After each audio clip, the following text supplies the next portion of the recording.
Pourquoi on fait rôti? Quelle est la différence entre le rôti et le bouilli? Oui.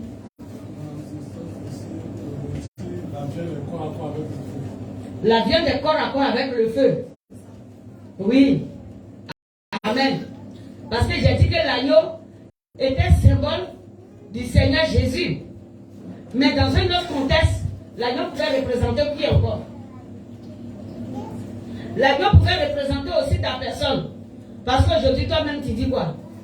Que Christ est en toi, non? Que ce n'est plus toi qui vis. Parce qu'il ne suffit pas de chanter seulement. Ce n'est plus moi qui vis. Alléluia. Si c'est Christ qui vit en toi, c'est que tu es Dieu d'un côté, l'agneau aussi. Amen. Mais de quelle manière le sacrifice se fait à ton niveau? Parce que tu as intérêt à te donner à Dieu comme un sacrifice vivant, agréable et saint. Ce qui sera de ta part un culte raisonnable. N'est-ce pas ce que Romains 12 a dit? Voilà, donc de notre côté, nous aussi, nous sommes cet agneau qui nous offrons entièrement au Seigneur. Parce que Jésus à la croix s'est offert à Dieu. N'est-ce pas? Jésus s'est offert à Dieu. Quoi avec le feu? Le feu veut symboliser quoi? L'épreuve. Le feu, c'est l'épreuve. Le feu, c'est la parole de Dieu. Le feu, c'est la chicotte du Saint-Esprit. Oui. Et à la croix, lorsque le temps de la croix approchait, vous avez vu comment Jésus lui-même sentait déjà chose, comment l'appelle-t-on? La verge sur tout son corps. Amen. Est-ce que Jésus ne sentait pas cette verge-là? Il ne sentait pas cette chicotte-là? Il sentait cela. C'est pourquoi dans le jardin de Gethsémane, il a dit quoi? Il a dit quoi à Dieu? Si cela était possible, que tu puisses éloigner de moi cette coupe. Ça veut dire si seulement je pouvais ne pas être chicoté de la chicotte de la mort. Mais il fallait qu'il soit chicoté pour le salut de plusieurs. Donc c'est normal que toi aussi ayant accepté Jésus, que tu reçoives la chicotte qu'il faut pour ta transformation. Alléluia. Parce que le feu, c'est aussi la chicotte. Le feu, c'est la parole de Dieu. Le feu, c'est la verge qui nous transforme. C'est pourquoi le Seigneur, dans son amour, lorsqu'il envoie sa parole pour te chicoter, tant que tu veux résister à la parole, la chicotte continue pour te montrer que c'est toi qui dois fléchir genoux. Vous comprenez un peu? La chicotte continue jusqu'à ce que tu comprennes que tu dois fléchir genoux face à la parole de Dieu. C'est ça aussi qu'est le feu de Dieu. Il dit, je châtie ceux que j'aime. Donc, dans son amour, il peut permettre tes échecs jusqu'à ce que tu le comprennes. Ça, c'est l'amour du Saint-Esprit. L'échec est une chicotte du Saint-Esprit. Si tu n'as pas analysé à quel moment l'échec est une chicotte et que tu le vois seulement comme un fardeau ou bien un joug de l'ennemi, tu vas durer dans la prière. Oui, hein? Il y a des personnes qui n'analysent pas vite la situation qu'ils traversent, de sorte que le combat ne finit pas. On répète le combat, on répète la bataille, on accumule les jeûnes et prières, on donne à Dieu des jeûnes dont l'Éternel n'a pas besoin. Parce qu'il a besoin seulement que tu poses une seule action au devant de lui, l'obéissance de sa parole. Alléluia. Au moment où il attend cela, et qu'à cause de cela, il est en train de te châtier par la souffrance, et que tu ne connais pas, alors tu te mets dans des jeûnes et prières inutiles. Tu jeûnes jusqu'à dire, moi-même, je suis fatigué. Tu fais comme les Israélites. Que nous sert-il de jeûner si nous ne le voyons pas? De mortifier notre âme. S'il n'a point égard. Le Seigneur dit, ce n'est pas là le jeûne auquel je prends plaisir. Un jour, l'homme se prive de nourriture. Il dit, non, ce n'est pas à ce jeûne-là. Moi, l'Éternel, je prends plaisir. Je prends plaisir à celui qui écoute ma voix. À celui qui sait ce que je cherche, ce que je désire. Je prends plaisir à ces personnes-là.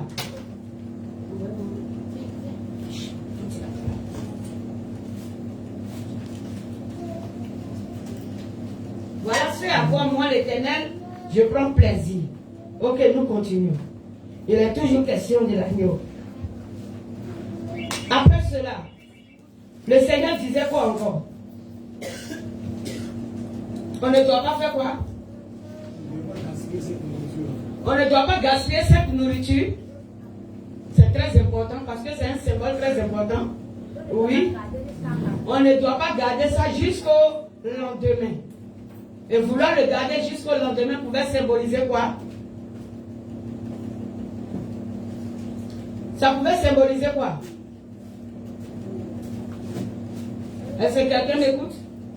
Ça peut symboliser quoi? On dit que le salut ne se répandait pas. Le salut ne se répand pas. La Bible déclare que si aujourd'hui vous entendez sa voix, n'endurcissez pas vos cœurs.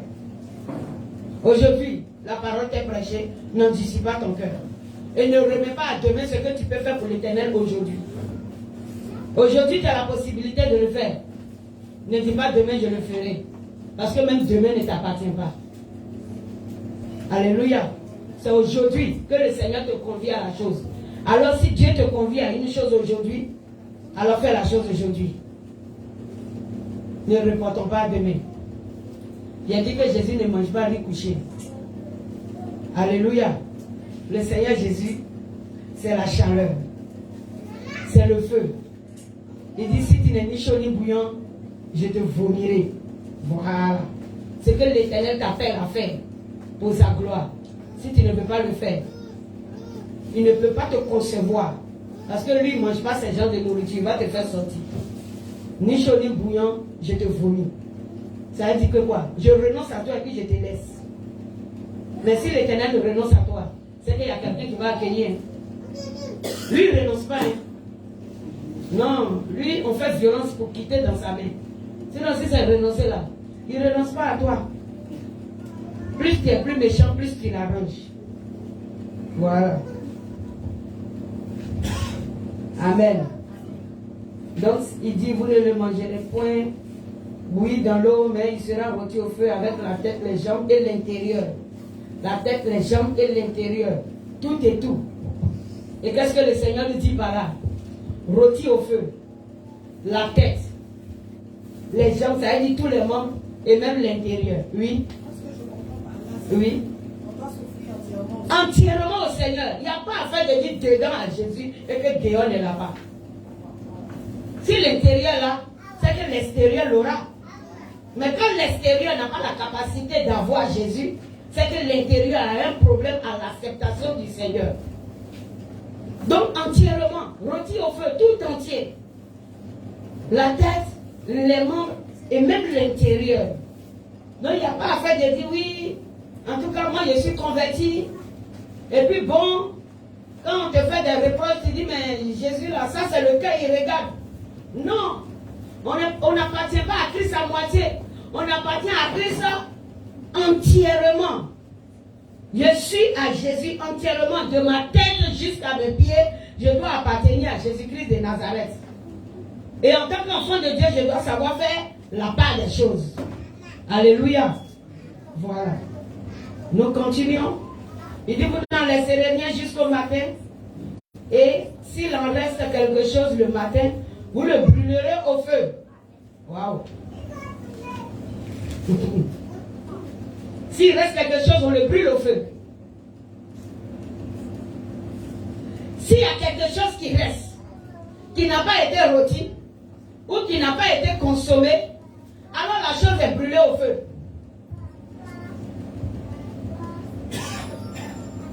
On va se débarrasser de tout.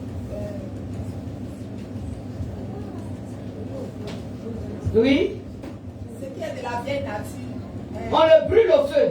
Là, ça c'est un autre feu. Ça c'est le feu du jugement de Dieu. Mais si, ça ce n'est pas le feu de la parole qui vient à restaurer. Mais ça maintenant c'est un autre feu. Amen. C'est un autre feu qui va maintenant consumer ce qui est resté. Donc arrange-toi pour ne rien garder pour toi-même. Parce que ce qui nous envoie à garder sont nos raisonnements et nos propres jugements. Ça nous envoie à réserver quelque chose qui nous plaît. Oui, moi j'aime tant. Le Seigneur n'aime pas cette chose. J'aime telle coiffure, le Seigneur n'aime pas. Donc tu préserves la coiffure sur toi. Mais ça va te présenter le danger de demain. Parce que le Seigneur, ce que le Seigneur veut, c'est de ta tête jusqu'à tes orteils. Il ne mange pas moitié. Quelqu'un me comprend? Jésus ne mange pas moitié. Il mange entièrement la chose. De sorte qu'il a dit, si tu vois qu'un agneau est trop pour ta maison parce que tu es seul, alors il faut te joindre à une autre maison pour ne pas que ça reste même couché. Il dit, ah mais nous on n'est pas beaucoup. Comme vous n'êtes pas beaucoup, arrange-toi pour trouver une autre personne avec qui tu vas te joindre pour que vous puissiez finir l'animal que vous avez tué. Ça parle. Le Seigneur ne l'a pas dit expressément. Les choses, comment on l'appelle-t-on pour rien du moins. Ça a ses profondeurs. Alléluia. Sinon que quoi, moi j'ai pris mon mouton, j'ai fini de rôtir ma chose, je ne peux pas manger tout. Est-ce qu'il y a un péché à ce que je garde ça pour demain? Il n'y a pas un péché, non? Voilà. Donc ça veut dire que quoi? Ce n'est pas un agneau, un mouton que tu es parti tuer pour ton propre plaisir ou bien parce que tu es en train de faire une célébrité qui te concerne ou bien un anniversaire. Ça, c'est quelque chose à méditer. Le Seigneur a fait cela pour qu'aujourd'hui, nous puissions méditer les profondeurs de ce que signifie l'agneau qui a été immolé pour nous. Quelqu'un me comprend? Amen. Ensuite, je descends. Je vais au verset 12. Il dit, cette nuit-là, je passerai dans le pays d'Égypte et je frapperai tous les premiers-nés du pays d'Égypte, depuis les hommes jusqu'aux animaux, et j'exercerai des vengeances contre tous les dieux de l'Égypte. Je suis l'Éternel. Le sang vous servira de signe sur les maisons où vous serez. Je verrai le sang et je passerai par-dessus vous et il n'y aura point de plaie qui vous détruise quand je frapperai le pays d'Égypte. Alléluia. Et aujourd'hui nous sommes dans le monde et le Seigneur nous a rachetés du monde. Il y a des personnes qui ont vu qu'à leur conversion, il y a eu tellement de difficultés qu'ils ont traversées. Et lorsque l'ennemi a su que tu t'es converti, c'est là même, les sorciers ont vu que non, tu étais une personne importante, c'est maintenant, Satan va les exciter à faire un décret sur ta personne. Gloire à Jésus. Mais pour toi, dans le secret, Dieu a exercé des vengeances. Oh mais oui, acclame le Seigneur pour ça.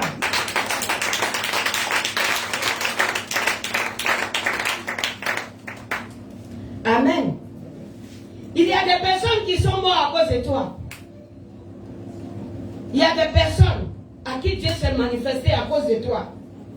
Il y a des gens à qui Dieu allait dire, arrête ce que tu fais. Et cesse d'attaquer telle personne. Le Seigneur fait ces choses pourquoi? Pour sa gloire. Pour montrer aussi aux sorciers qu'il y a un Dieu qui est au-dessus du Dieu qu'il sait. Alléluia. Parce que nous avons le Dieu véritable suprême. Waouh. Non, moi je le dis avec fierté. Mon Dieu est le véritable Dieu. Amen. Aïe. Sorcier, si tu n'es pas au courant, il faut tenter. Aïe, j'ai dit ça en direct. Tu n'es pas au courant, il faut tenter. Tu vas le voir. Ça là, c'est pas la peur. Là, il n'y a pas peur dans ça là. Assurance est trop là. Et c'est assis dans ça même, avec confiance. Je suis très confiante. Quand toi-même tu as avancé là, Satan même va te dire, est-ce qu'il t'a envoyé chez ça là? Non, c'est ça. Il dit, mais est-ce que je t'ai envoyé là-bas? Aïe. Connais quelqu'un dans la délivrance qui a crié, Satan au secours. Il dit, mais tu sais qu'il ne peut pas venir ici. Il dit, et puis il nous envoie. Et, ah, c'est toi qui as voulu venir prochainement. Si tu quittes ici, qui t'a envoyé encore là, là tu connais le lieu maintenant, non? Tu ne vas plus venir. Ah, tu ne vas plus venir. J'ai vu des démons pleurer parce qu'on les a envoyés chez moi. C'est intéressant. D'après quelqu'un, c'est pas pour tchatcher. C'est la vérité, je vous dis. Ouais. Et quand je parle, j'ai des témoins. Donc, on continue. Il dit au verset 14, On va se tenir debout, on va lire. À partir du verset 14.